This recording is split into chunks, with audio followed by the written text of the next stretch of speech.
Hello everybody. In this video we're going to continue with Chapter 3, Sequences and Series, specifically Section 3.4, Series. So, in common usage, the word series is the same as sequence, but in mathematics, a series is the sum of terms in a sequence. So for a sequence of values a sub n, the corresponding series is the sequence of S of n, with the sum being equal to the first term plus the second term all the way to the last term.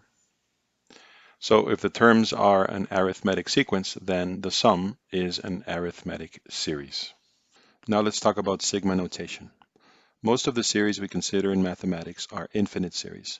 This is to emphasize that the series contains an infinite number of terms. Any sum in the series S sub k will be called a partial sum, and it is given by S of k is equal to a sub 1 plus the second term, so forth, until we reach the kth term. But for convenience, this partial sum can be written using sigma notation. So notice that the sum is equal to sigma notation from I equals 1 to k, and this would be the same as the partial sum that we saw just a little bit above. For example, suppose we measure the heights of 6 children.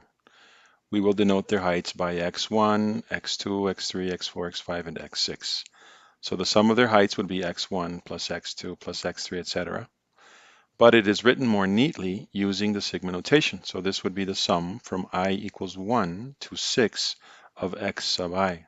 Now, if we take the heights of the children to be x1 is equal to 112, x2 is equal to 96, x3 is equal to 120, etc., then the total height in centimeters is, again, using sigma notation, from k equals 1 to 6. Notice that it's just the sum of each of the terms. And since we already know what they are, all we have to do is add these numbers, 112 plus 96, 120, 132, 106, 120, and we get a total of 686 centimeters.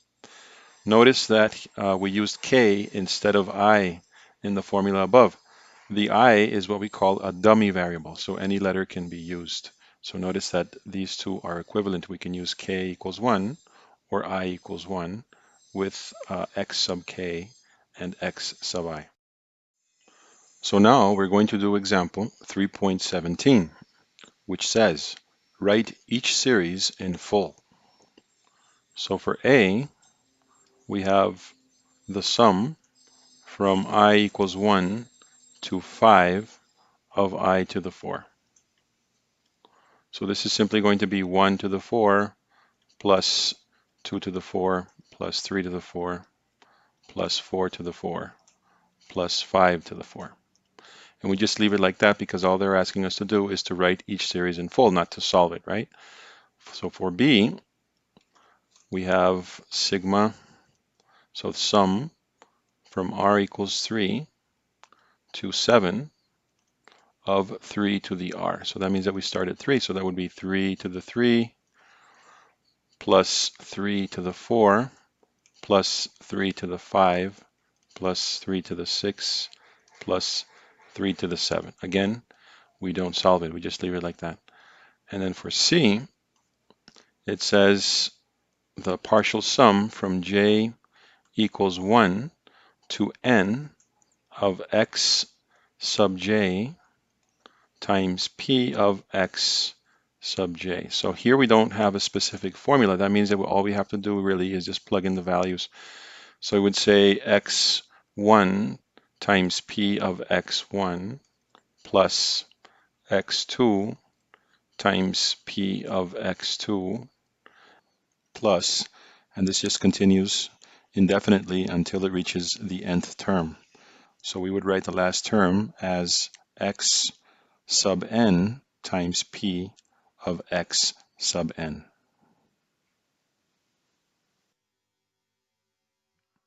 Next, we have example 3.18, where they say, evaluate the sum from n equals 0 to 5 of 2 to the power of n. So then we would say, well, n equals 0 to 5 of 2 to the n. This would be 2 to the 0 plus 2 to the 1 plus 2 squared plus 2 cubed plus 2 to the 4 plus 2 to the 5. And if we calculate that, it's going to give us 63. So next we have example 3.19. And it says write the sum 1/2 minus 2/3 plus 3/4 minus 4/5 all the way to 99 over 100 using sigma notation. So we have to use sigma notation. And let's assume that we start at k equals 1 because we see that there's a 1 here. And notice that we can see that the series increases 1 by 1 on the top, right, up until 99. So this means that from k equals 1 to 99. Now, there's another aspect of this series or this sum, and it's the fact that it's alternating signs. Notice that 1/2 is positive, then we have negative 2/3, then positive 3/4, then negative 4/5. So that means that there has to be a negative 1 multiplying the series with an exponent that we're going to decide on in a minute. Now, what would the expression be that generates 1/2, 2/3, 3/4, 4/5, etc.? Well, that could be something like k over k plus 1.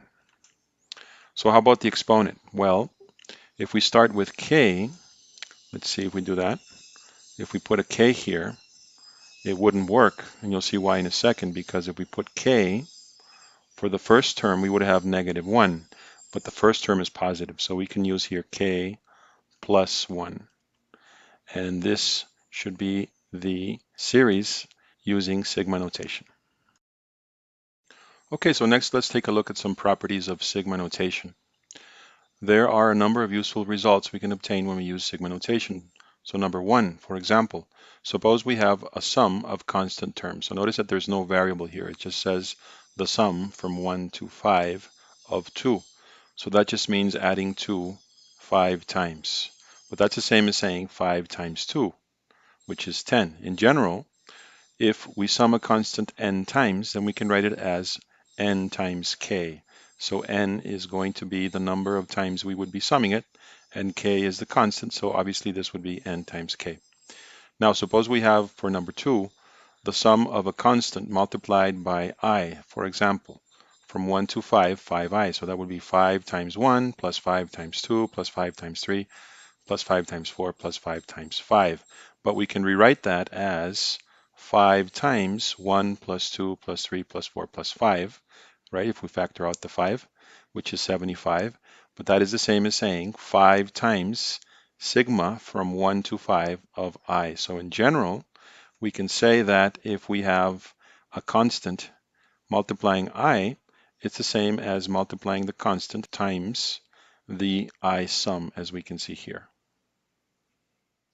So let's take a look at property number 3. And it says, suppose that we need to consider the summation of two different functions, such as the sum from k equals 1 to n of k squared plus k cubed. So this would be the same as 1 squared plus 1 cubed plus 2 squared plus 2 cubed, all the way to n squared plus n cubed. But we could rearrange this as 1 squared plus 2 squared all the way to n squared plus 1 cubed plus 2 cubed all the way to n cubed. So in other words, we can split these functions into two different sigma notations. Notice that we would have a sum of k squared from 1 to n, and then a sum of k cubed from 1 to n. So in general, if we have the sum of functions, we can just separate them into two different sums. For number 4, it says at times it is convenient to change powers. For example, notice here number 1, from 1 to k of a sub 1. So that would be a sub 1 plus a sub 2 all the way to a k minus 1 plus a sub k. And this would be the same. It's the same as saying the sum from I equals 0 to k minus 1 of a sub 1 plus 1. It would be exactly the same thing. So if we take a look at number 2, notice that this is the sum from I equals 1 to n of f of I. That would be the same as saying the sum from I equals 1 to k of f of I plus I equals k plus 1 to n of f of I.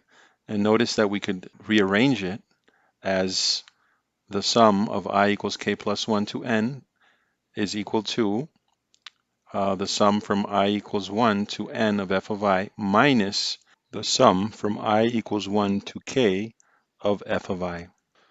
So now let's talk about arithmetic series.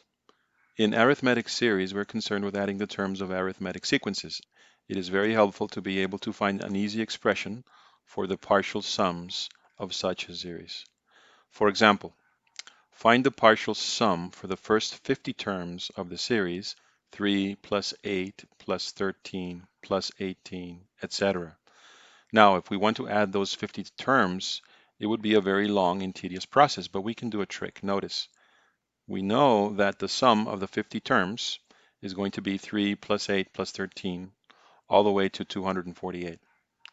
Now, if we do a second sum, but backwards, so we would start with 248 and then come backwards, plus 243 plus 238 all the way down to 3, and then we add these two rows, notice that we're going to get twice the sum of the 50 terms in the series. And notice that if we add these numbers, they're all going to be 251. So that means that we would have 251 50 times. So what would be the solution to the sum? It would be 50 times 251, but divide that by 2, and we would get 6,275 as the partial sum of the 50 terms of the series.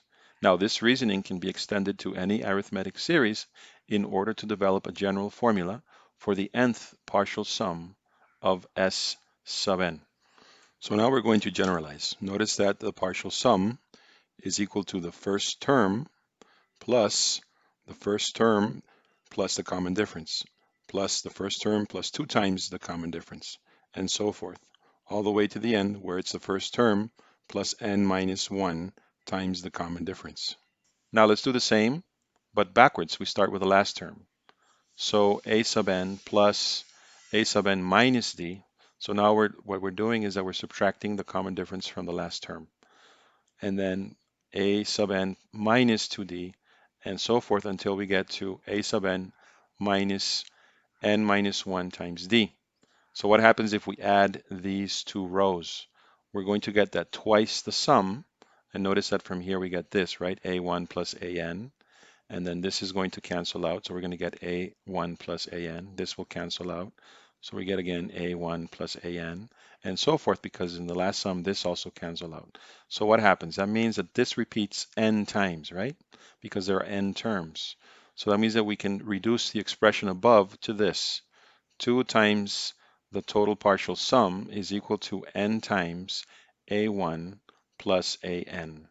Now, we can reduce this to this, right? Because we can divide by 2. So the sum is n halves times a1 plus an. So let's change a little bit and notice that we can say that it's n times a1 plus an over 2. But we can substitute the nth term for the formula that we already know, right? Which is a1 plus n minus 1 times the common difference. So if we substitute that here, as we can see, we're going to get finally an alternative formula for the partial sum of an arithmetic sequence, which is n halves times 2 times the first term plus the number of terms minus 1 times d. So next we're going to do example 3.20. And it says, consider the following arithmetic series with 50 terms. 3 plus 8 plus 13 plus 18, etc. Part A. Write the series using sigma notation. So the first thing that we have to do here is take a look at the first term. So the first term is 3. And what is the common difference?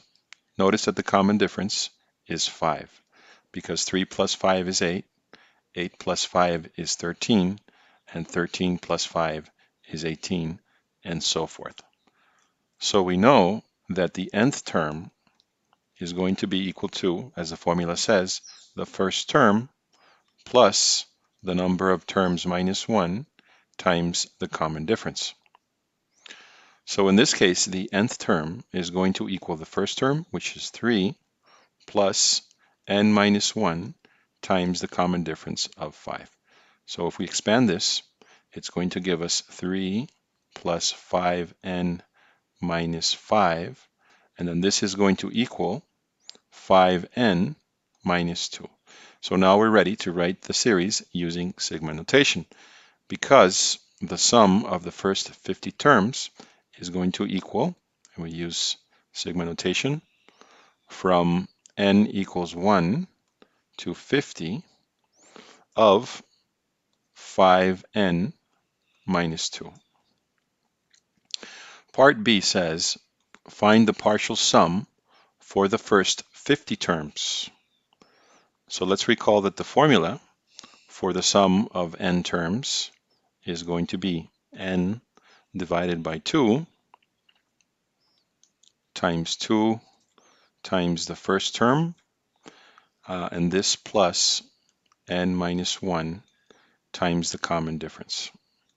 So all we have to do is substitute in this formula to find the partial sum for the first 50 terms. So it would be S of 50 is equal to 50 divided by 2 times 2 times the first term, which is 3, plus n minus 1, which in this case is going to be 49, times 5. And then this is going to be 25 times 6 plus 49 times 5, which is going to give us 251. And then this is going to give us, in the end, 6,275. Now we're going to do example 3.21. And it says, you're given a sequence of figures as shown in the diagram. So we have P1, which is like a house figure. And then P2 is 2 houses put together. P3 is 3 houses put together. So letter A, P1 has 6 line segments. As we can see here, 1, 2, 3, 4, 5, 6. How many line segments are in P20? So in P2, notice that they share this segment. So that means that we're really only going to add 5, right? 1, 2, 3, 4, 5. And the same thing with P3. So that means that the common difference is 5. And this is obviously an arithmetic sequence. So how many line segments are in P20? Well, we would just have to use the formula for an arithmetic sequence. So this would be P20 is equal to the first term, which has 6 line segments, so 6 plus 20 minus 1 times the common difference of 5. So if we do the math here, this is going to give us 101. So that means that P20 has 101 segments. For B, they ask, is there a figure with 4,401 segments? If so, which one? If not, why not? So that means that we get a total of 4,401 segments when we go 6 plus n minus 1 times 5. So we have to solve this for n, and if we get a whole number, then it does exist. So this would be the same as saying 4,401 minus 6 divided by 5, and then plus 1. So this would equal n. And if we do the math, this is going to equal 880. So it does mean it exists, and it would be the 880th figure. Okay, so for C, it says find the total number of line segments in the first 880 figure. So this is a sum, which is not the same as finding the total amount of segments in the 20th figure, right? This would be summing them all. So this is a series. Okay, so for that, we would apply the formula for the series. So S of 880 would equal 880 divided by 2, and this times the first term times 2, plus 880 minus 1 times the common difference, which is 5. And if we do the math here, it's going to give us 1,939,080. So next we're going to do example 3.22. And it says, an auditorium has 16 rows of seats, with 28 seats in the first row, 36 seats in the second row, 44 in the third, and so on. Find the total number of seats. So this is obviously an arithmetic sequence. The first term is 28 seats, and the common difference is 8, because you can see that the seats increment in 8, right? 28 plus 8 is 36, 36 plus 8 is 44, and so forth. So that means that the sum of the 16 rows of seats is going to equal 16 divided by 2 times the first term, which is 28, plus n, which is 16, minus 1 times the common difference, which is 8. And if you plug this in the calculator, it's going to give you 1,408. Therefore, the auditorium has 1,408 seats. So next we're going to talk about geometric series. As is the case with an arithmetic series, in several cases it is desirable to find a general expression for the nth partial sum of a geometric series. So we start with an example. It says, find the partial sum for the first 20 terms of the series 3 plus 6 plus 12 plus 24, etc.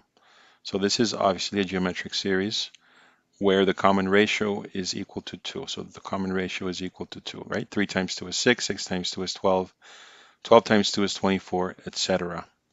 So for this, we can express the sum of the first 20 terms in the series in two different ways and then subtract them. So first, we just write the terms of the sum, right? 3 plus 6 plus 12, all the way to the last term, which is this number here.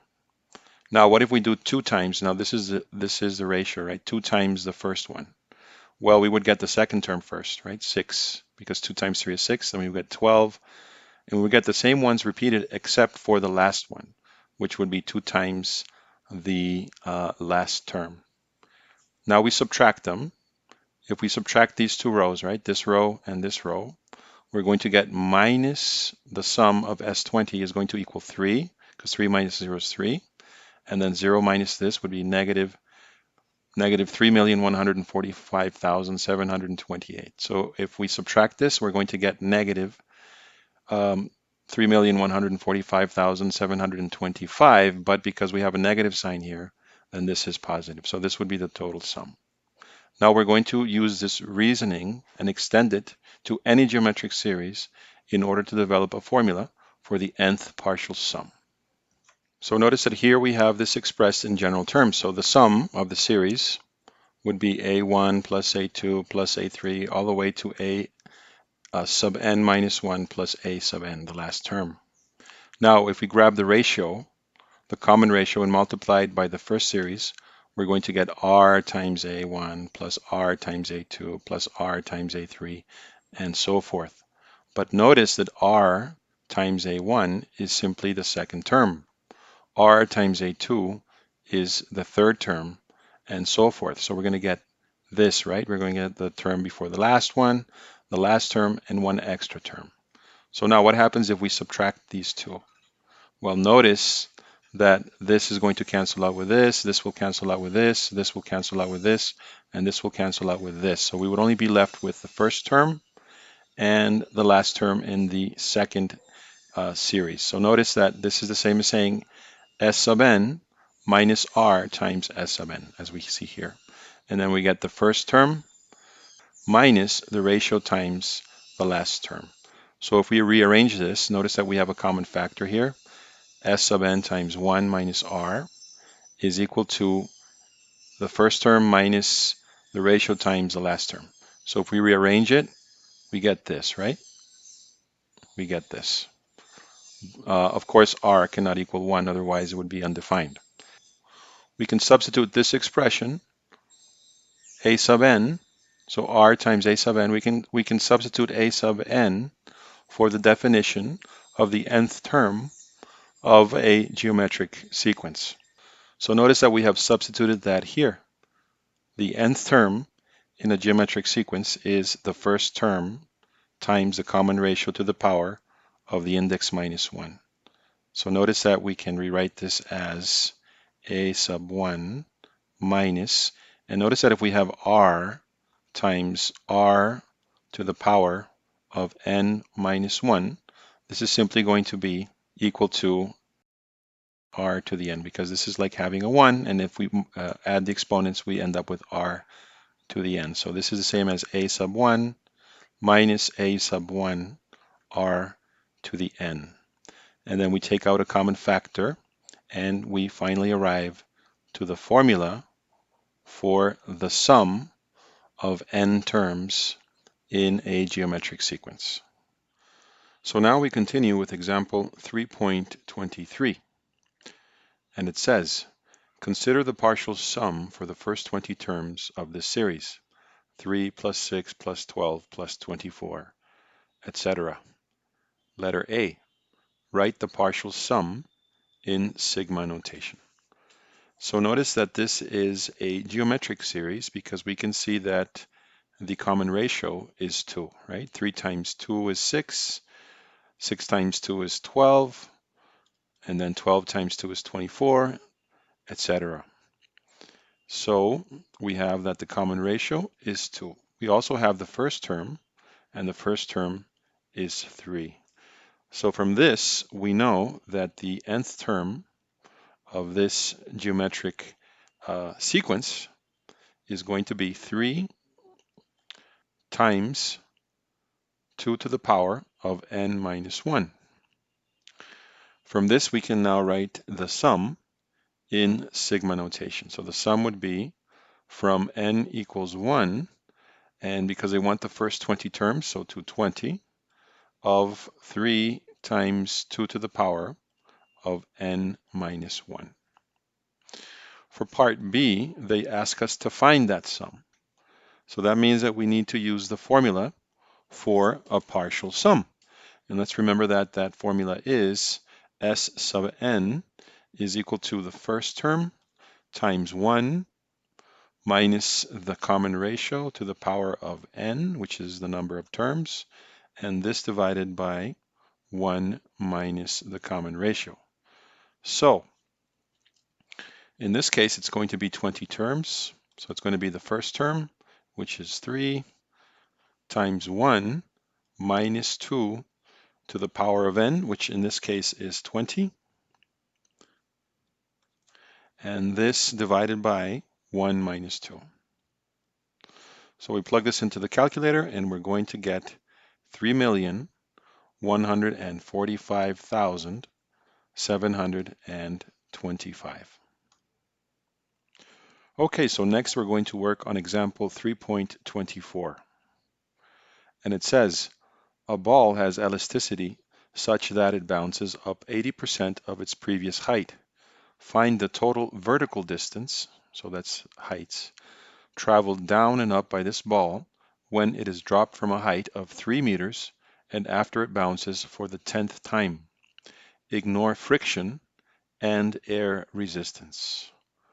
Okay, so notice that the total height is going to be given by, first of all, the 3 meters. Since it's dropped from 3 meters, it bounces once, and it's going to bounce to 2.4 meters. So this plus 2.4. But then it's going to bounce 1, 2, 3. But then it's going to drop again the 2.4 meters. So this times 2. So 2 times 2.4. Then notice that it's going to bounce again, and it's going to reach a height of 80% of 2.4. So it's going to be 2.4 times 0.8. But because it travels back down, it's going to be twice this. And then what's going to happen? Well, it's going to be again 2.4 times 80%, which was the previous bounce, and then the next bounce is going to be 0.8, and so forth. So notice that first of all, we have a common factor, which is the 2 that is multiplying every distance, right? Because it travels up and then it comes back down the same distance.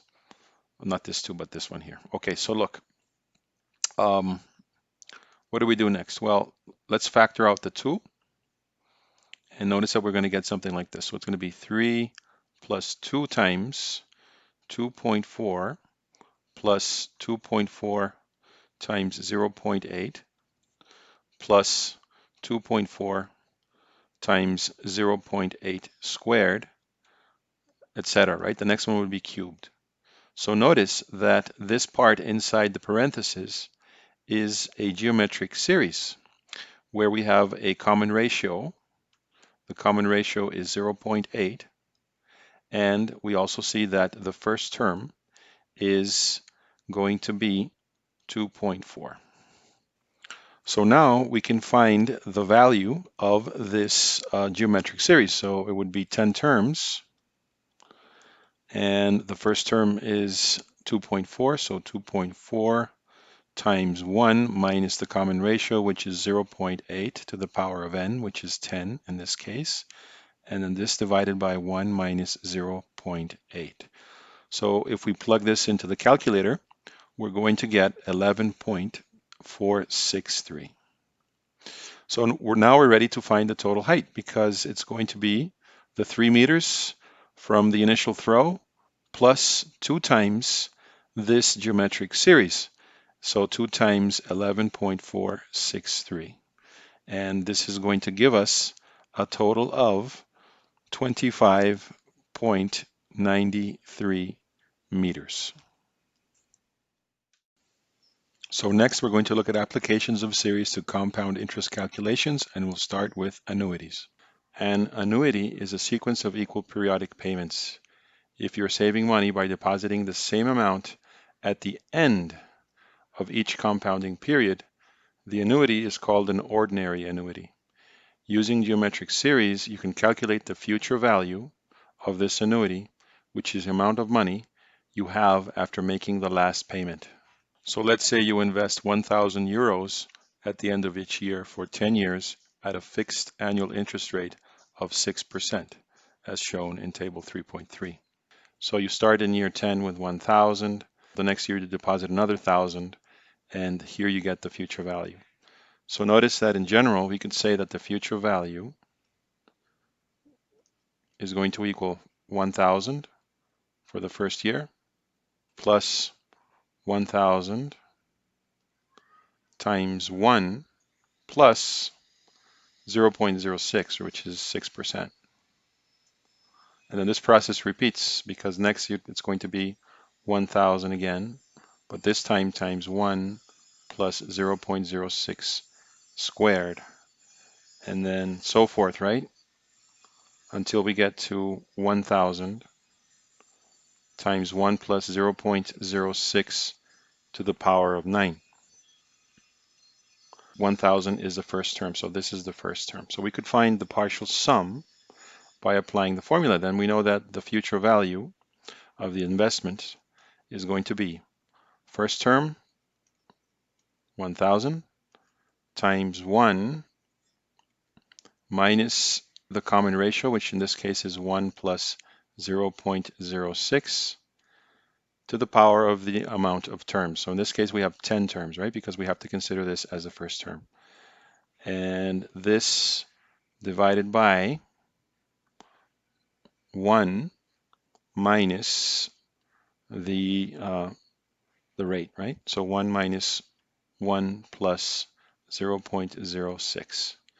So we plug this into the calculator, and we're going to get that the total amount after 10 years is going to be 13,180.79 euros. So now we can generalize the previous formula in the same manner. So let's take a look at table 3.4. So here we have the periods, right? M, then M minus 1, M minus 2, all the way to 1. Here's the amount invested, which we use R for. So notice that the first year we have R, the second year it's going to be R times 1 plus I, and then R times 1 plus I squared, and so forth until we get R times 1 plus I to the power of M minus 1. So notice that the future value is the sum of the entries in the last column, right? So the future value is going to be R plus R times 1 plus I plus R times 1 plus I squared, all the way to R times 1 plus I to the power of M minus 1. So that means that this is a partial sum of a geometric sequence with M terms and R, or the common ratio, as 1 plus I, right? The interest rate. So that means that we can summarize this as first term times 1 minus the ratio to the power of M over 1 minus the ratio. And then if we do the math here, notice that this is just going to be minus I in the bottom. And if we take out R as a common factor for the top, then we're going to get this expression that you see here. So now we're going to look at a different case.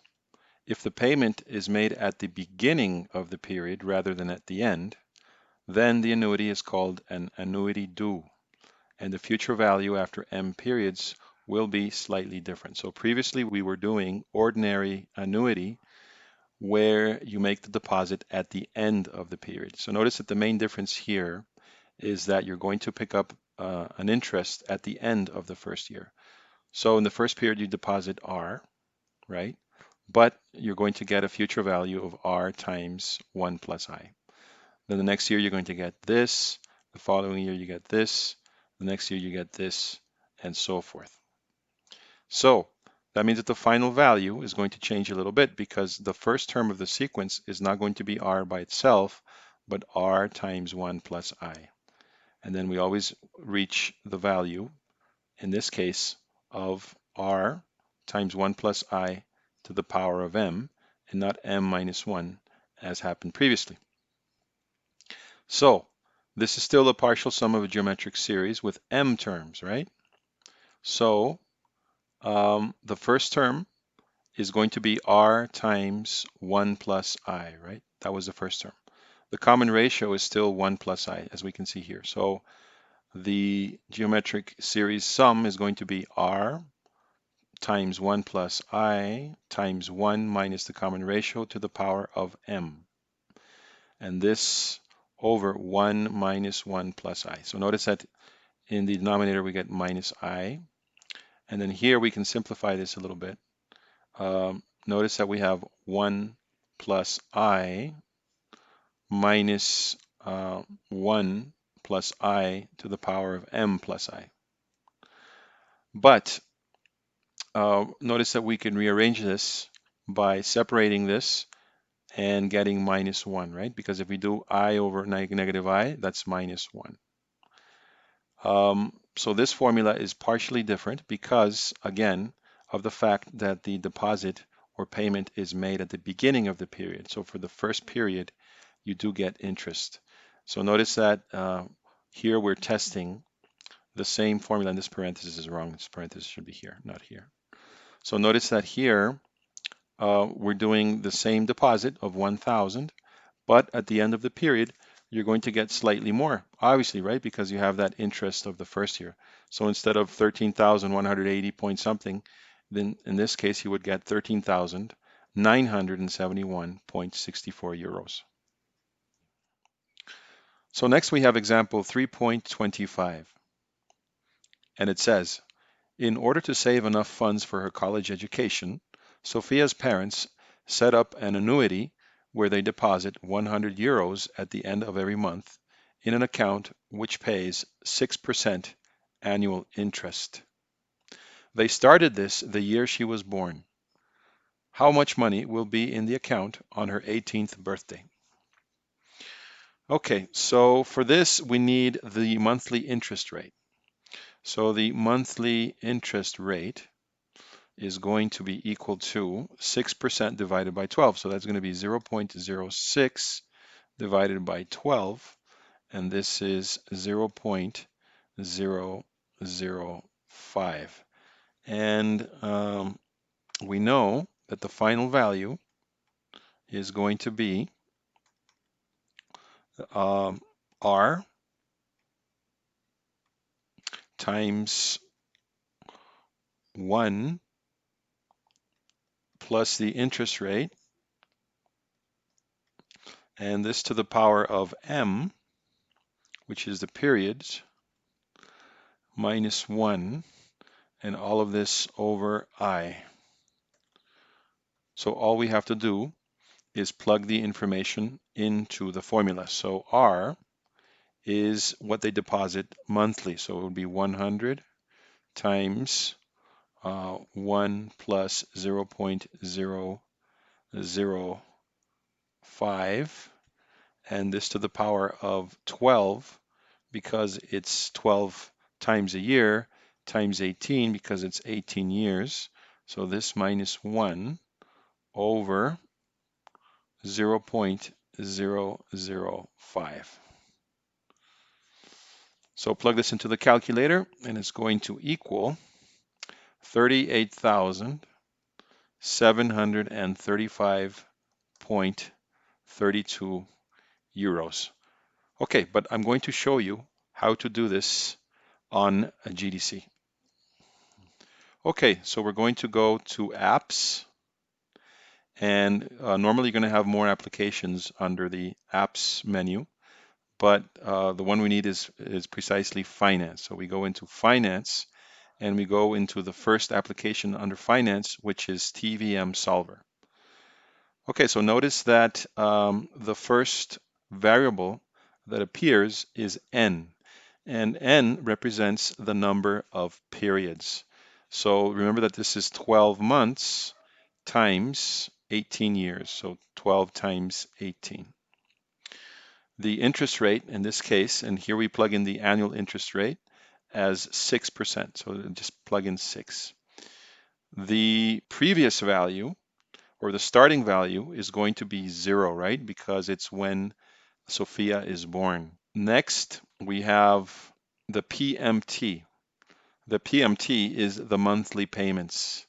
So it's going to be $100, but because we're paying, we're going to write negative 100, right? We're losing $100 every month, or we are taking $100 out of our pocket and depositing it.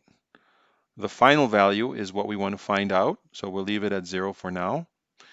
And this is payments per year, which is 12. So once we have all this information, we go to final value, and here you want to press alpha and enter, which is solve.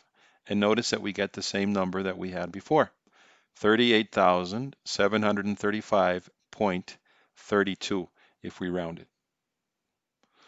So next we're going to talk about amortization of a loan. When you borrow money or an amount of money, you usually promise to pay it back in monthly installments. The process is called amortization of loans.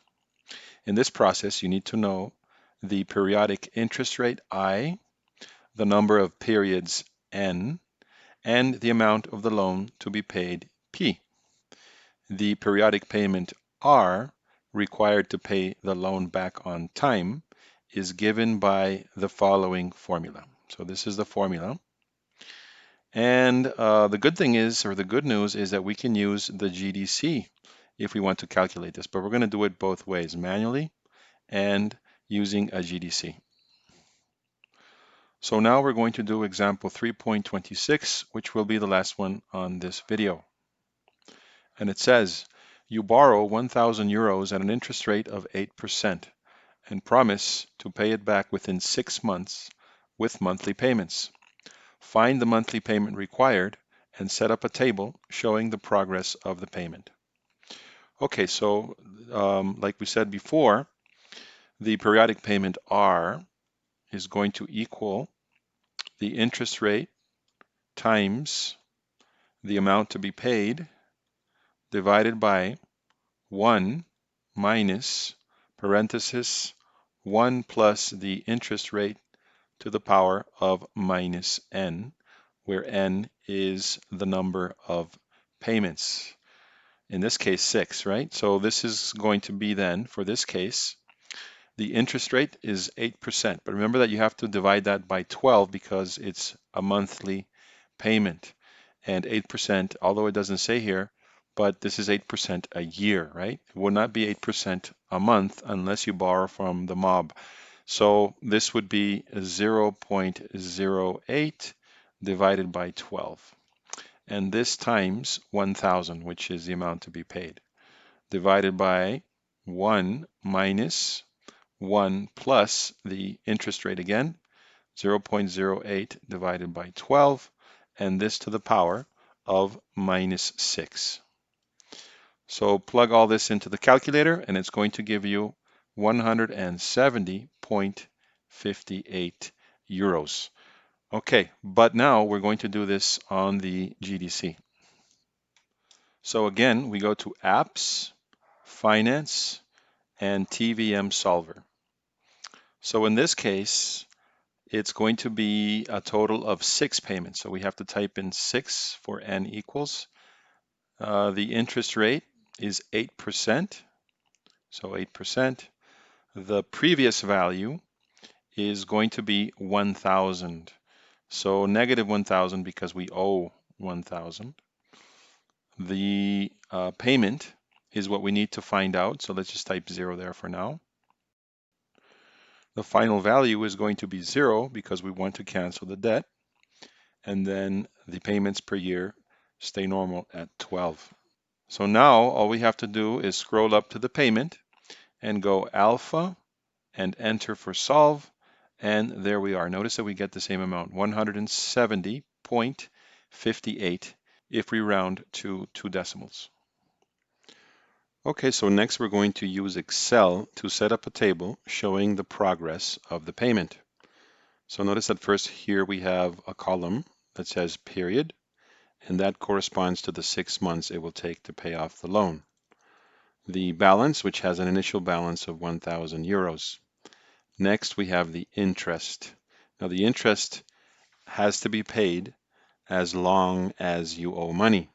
So the interest, and we can say this is equal to here, equal to the balance, which is B2, times 8%, so 0.08, divided by 12, because it has to be a monthly interest. So this divided by 12. And that's going to give us the monthly interest to be paid. So in the first month, 6.67 euros will be paid. The payments are always going to be 170.58 euros. But the payment to the principal is going to be the payment minus the interest. So that means that here we have to say equal to payment, which is D2 minus interest, so minus C2. So in the first month, although you deposit 170.58 euros, you're really going to be paying only 163.91 to the principal. And then that's going to affect the balance because the balance is going to be the previous balance minus the payment to the principal. So it's going to be here in this spot, B2 minus E2. And there we go. So after the first month, or after the first payment to the principal, the balance is going to be 836.09 euros. So now all we have to do is copy this here. So let's copy and paste it down. And then here we do the same. Copy, paste it down. And then here we do the same. Copy and paste it down. And there we are.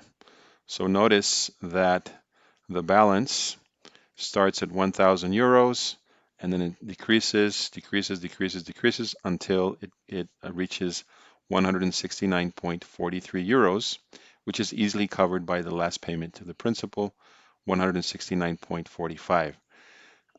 Notice that the payments to the principal increase because the balance is decreasing. Same thing with the interest, right? The interest is always decreasing as more and more payments are done. So that means that after the 6-month period, the debt will have been paid.